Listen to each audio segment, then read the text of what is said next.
সংগঠন হিসেবে নিষিদ্ধ করে সন্ত্রাস দমন আইনের 18(1) এর ধারা অনুযায়ী প্রজ্ঞাপন জারি করে। 5 তারিখে তৎকালীন সরকারের পতন হয় এবং জামায়াতে ইসলামীর নেতৃবৃন্দকে সেনাপ্রধান সহ মহামান্য রাষ্ট্রপতির দপ্তরে আনুষ্ঠানিকভাবে আমন্ত্রণ জানানো হয়। পরবর্তীতে উপদেষ্টা পরিষদ গঠন করার ক্ষেত্রেও জামায়াতে ইসলামী গুরুত্বপূর্ণ তাৎপর্যপূর্ণ ভূমিকা পালন করে। জামায়াতে ইসলামীর সঙ্গে বর্তমান সরকার এবং আন্তর্জাতিক কমিউনিটি একটি স্বাভাবিক অন্যান্য রাজনৈতিক দলের মতোই কাজকর্ম চালিয়ে যাচ্ছে। এই বিষয়টি মাননীয় প্রধান উপদেষ্টার দপ্তরে বিস্তারিত আলোচনা হয়। বিস্তারিত আলোচনা হওয়ার সাপেক্ষে আইনজীবীকে দায়িত্ব দেওয়া হয়। যেহেতু এখানে একটি আইনি বিষয় জড়িত আছে, জামাত নিযুক্ত আইনজীবীরা সংশ্লিষ্ট সরকারের দপ্তরসমূহে উচ্চপদস্থ কর্মকর্তা এবং সরকারের উপদেষ্টাদের সঙ্গে সিরিজ অফ আলোচনা চালিয়ে যান। সকল প্রশাসনিক কর্মকাণ্ড সম্পন্ন হয়েছে। আজকে সরকারি ছুটির দিন। তাদের দেয়া তথ্য অনুযায়ী আমরা আশা করছি দ্রুততম সময়ের মধ্যে, এমনকি আগামীকালকের মধ্যেই এই নিষিদ্ধের আদেশটি প্রত্যাহার হবে বলে আমাদের তথ্যমতো কনফার্ম করেছেন।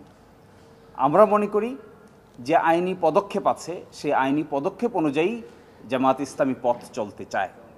আমাদেরকে আইনজীবী হিসেবে আমাদের কর্মকাণ্ড হলো সন্ত্রাস দমন আইনের 19 ধারা এবং সন্ত্রাস দমন আইনের 18 ধারা অনুযায়ী পরবর্তী পদক্ষেপ কি হবে এটি বাতলিয়ে দেয়াই আমাদের কাজ। আমরা তা করেছি, আলোচনা হয়েছে, ফলপ্রসূ আলোচনা হয়েছে।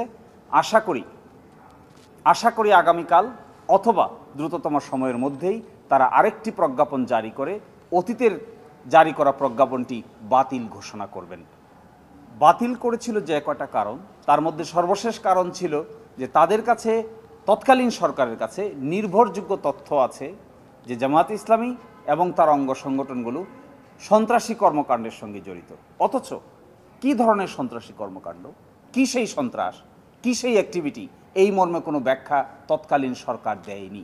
আমরা বর্তমান সরকারকে এটা বলেছি যে আপনাদের কাছে যদি কোনো নির্ভরযোগ্য তথ্য থাকে, কোনো সুনির্দিষ্ট তথ্য থাকে, তাও আপনারা আমাদের দেখাতে পারেন।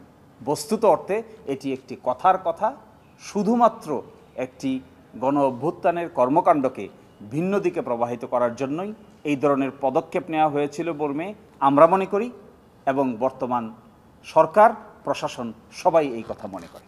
সন্ত্রাস বিরোধী আইনের বিধান আছে 19 নম্বর ধারা অনুযায়ী আদালতে আসার আগে সংশ্লিষ্ট সরকার কিংবা সংশ্লিষ্ট কর্তৃপক্ষই এই ব্যাপারে পদক্ষেপ নিতে পারেন।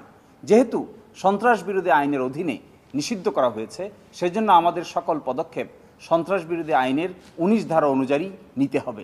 সরাসরি আদালতে আসার প্রশ্ন নাই। এই জন্যই এই কাজ যারা নিষিদ্ধ করেছে তারাই এটি প্রত্যাহার করতে পারেন, এই ক্ষমতা আছে। এই জন্যই আমরা আদালতের দ্বারস্থ না হয়ে সরকারকে সংশ্লিষ্ট পদক্ষেপ নিয়ে বাতিল করার জন্য, আইনগত পদক্ষেপ নেওয়ার জন্য আমরা অনুরোধ জানিয়েছি।